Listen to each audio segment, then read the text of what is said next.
Welcome! This week we're going to show you how to make a lantern that you can customize with your little ones however you like. Ours is of Gato Rainbow, of course.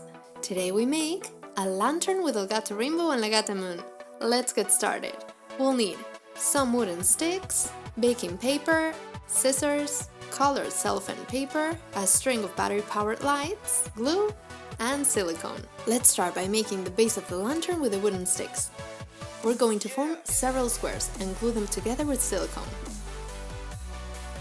Just put a little bit on each end and they'll stick together nicely. Done! In total we need to form 5 squares with sticks. Now we're going to cut out the baking paper, making it the same size as our squares.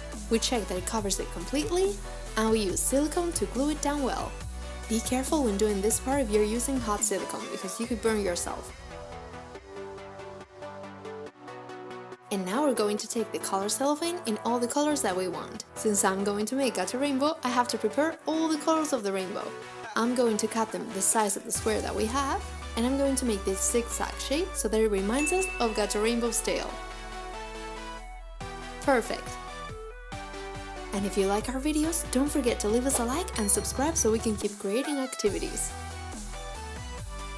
Now we're going to stick the pieces onto the baking paper little by little, making sure that it covers the whole sheet and no white is visible. It should look something like this. And we do the same with 3 of the 5 squares that we had. In another square, we're going to make Gato Rainbow's face, so we just put yellow cellophane paper, and in another one we're going to stick cardboard of any color, because it will be the base and you won't really see it. For the side of Gato Rainbow's face, we're going to add some details by putting a pink nose and drawing some eyes with a black marker. And now it's time to assemble our lantern. We're going to put the square with the cardboard on the bottom, and we're going to glue each of the squares on top like this, using plenty of silicone because we want it to be sturdy.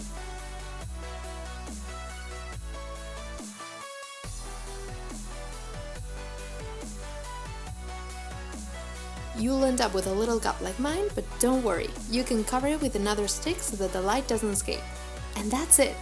Now all that's left is to add a string so you can hang it up. We'll glue it with silicone so it doesn't come loose. And there you have it! We just need to put the battery-powered lights inside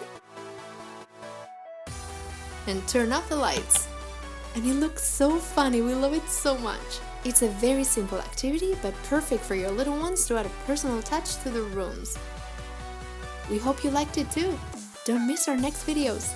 And before we go, we want to say hello to Ashley Nayara, who asked us in a video the other day. Thanks for watching our videos and commenting. See you soon!